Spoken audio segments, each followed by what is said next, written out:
وہ اپنے گھر واپس لوٹی، لیکن اس نے دیکھا کہ شہنشاہ کے حکم پر اس کے گھر والوں کو بھی گرفتار کر لیا گیا تھا۔ شہنشاہ کے آدمیوں نے کہا کہ اب وہ شادی کر سکتی ہے اور ایک بیوی کو محل میں رہنے کا کوئی حق نہیں ہوتا۔ یہ بات سن کر اس کے جنگی ساتھیوں کا غصہ دوبارہ بھڑک اٹھا، لیکن اس نے انہیں روک دیا کیونکہ وہ جانتی تھی کہ اگر انہوں نے کچھ بھی کیا تو شہنشاہ اسے بغاوت سمجھے گا اور سب کو مار دیا جائے گا۔ اس نے فوجی شہر میں رہنا شروع کیا، مگر وہاں اس نے دیکھا کہ اس کے جنگی ساتھی زخمی ہیں اور شدید تکلیف میں ہیں، لیکن ان کے پاس کوئی دوا نہیں تھی۔ اس نے جنگی ساتھیوں کو بلایا، انہوں نے بتایا کہ فوج کو دوائیں بھیجنا بند کر دی گئی ہے۔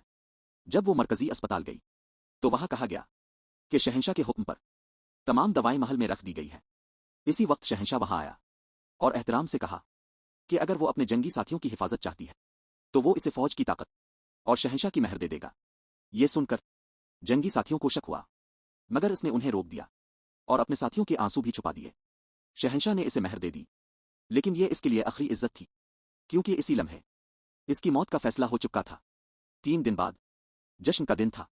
شہنشاہ کو اربوں کی چاندی اور زمین ملی، لیکن اسے صرف 10 چراغوں جتنی چاندی ملی۔